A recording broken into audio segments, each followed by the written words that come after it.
জুবিন গাৰ্গৰ কথাটো তেওঁ ন্যায়হে বোলে এবাৰ ন্যায় প্ৰদান কৰিব। চাওক, মই মুখ্যমন্ত্ৰী হৈ থকালৈকে অসমত মিয়া শান্তিত থাকিব নোৱাৰে, এইটো পাক্কা কথা। মিয়া শান্তিত থাকিব নোৱাৰে। যিসকল মিয়া সন্দেহযুক্ত নাগৰিক, তেওঁলোকক কষ্ট দিয়াই মোৰ কাম। গতিকে কষ্ট পাই থাকিব, এনেকে সাংবাদিকৰ আগতে দুখ প্ৰকাশ কৰি থাকিব, বাকী ৰাস্তা নাই। গোৱালপাৰাত হৈ গ'ল, 2 এদিনতে নগাঁৱত এভিকশ্যন, 2 এদিনতে। যিমানে এটা ষ্টেটমেণ্ট বেছি দিব সিমানে এভিকশ্যন হ'ব। আমাৰ বিৰুদ্ধে নকলে শান্তিত থাকিলে বেলেগ কথা। সন্দেহযুক্ত মিয়াৰ কোনো শান্তি নাই অসমত। মই মুখ্যমন্ত্ৰী থকালৈকে মোৰ ঘৰত আহিলেও শান্তি নাই, জুবিনৰ সমাধিত গ'লেও শান্তি নাই, গৌৰৱ গগৈৰ মিটিঙত গ'লেও শান্তি নাই, ৰকিবুল হুছেইনৰ মিটিঙত গ'লেও শান্তি নাই। মুঠতে মিয়াৰ শান্তি নহ'ব। মিয়াৰ শান্তি পোৱাৰ এটাই ৰাস্তা, মোক মুখ্যমন্ত্ৰী ভাঙিব লাগিব। হ'ব, সন্দেহযুক্ত মিয়াসকললৈকে মোৰ এইটো বাণী।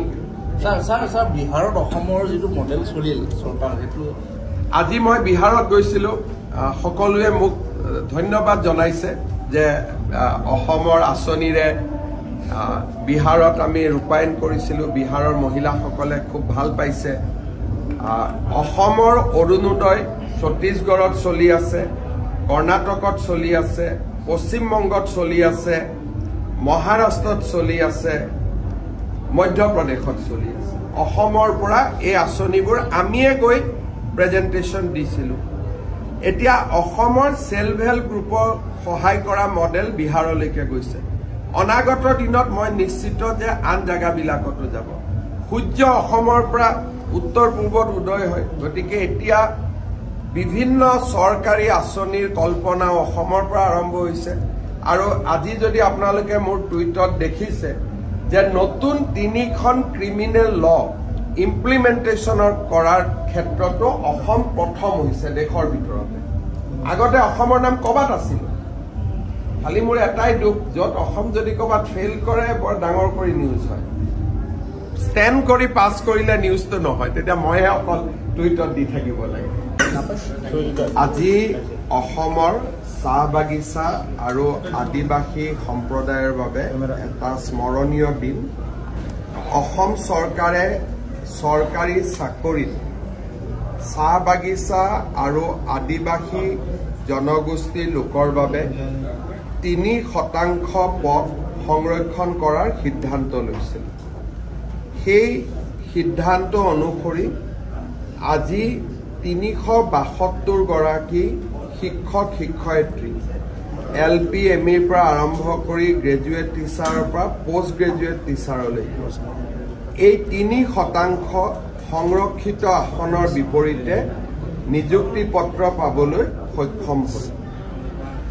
200 বছৰৰ পুৰণি অসমৰ অন্যতম এটা জনগোষ্ঠীৰ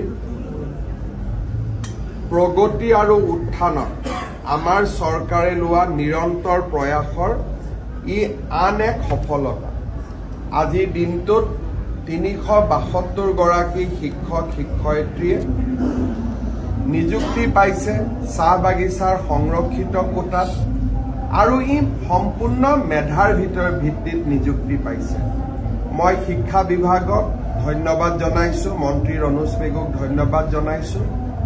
পৰৱৰ্তী সময়ত ডিচেম্বৰ মাহৰ ভিতৰত আৰক্ষী, ADRE বা আমাৰ হেল্থ ডিপাৰ্টমেণ্টত কেইবাশ যুৱক যুৱতী, চাহ বাগিচাৰ যুৱক যুৱতীয়ে এনেকৈ 3% সংৰক্ষিত আসনত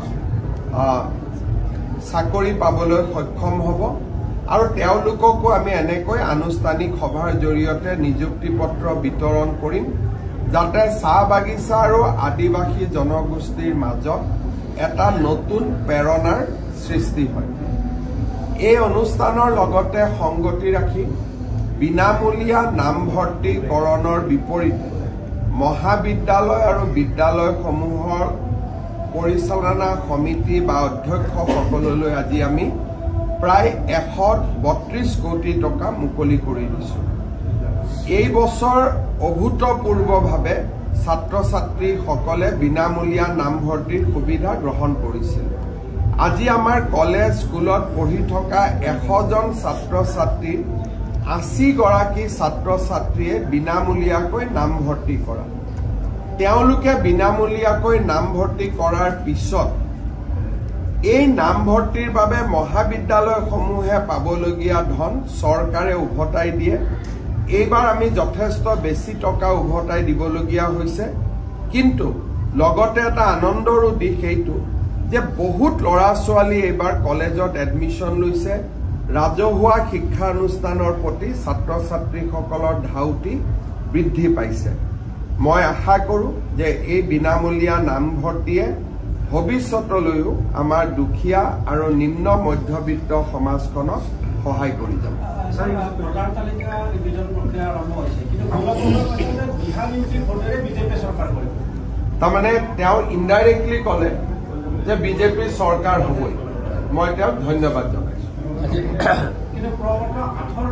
মই ইমান 8-9লৈকে নাযাওঁ, সেইটো মোৰ কাম নহয়, মইতো মুখ্যমন্ত্ৰী। 8-9 কাম ইলেকশ্যন কমিশ্যনৰ। কিন্তু ইলেকশ্যন নহওঁতেই কংগ্ৰেছে হাত দাঙি দিলে আৰু প্ৰতিদিনেও মোটামুটি মানি ল'লে যে চৰকাৰ বিজেপিৰে হ'ব। গতিকে মই আগতীয়াকৈ তেখেতসকলক গভীৰ ধন্যবাদ আৰু কৃতজ্ঞতা জনাইছো আৰু আমাৰ শপত গ্ৰহণ অনুষ্ঠানলৈ তেওঁলোকক নিমন্ত্ৰণ জনাইছো। এইটো কি ইংৰাজীত কম? এইটো আমাৰ অসমীয়া ঘৰুৱা কথা, এইটো ইংৰাজীত কৈ কি লাভ হ'ব?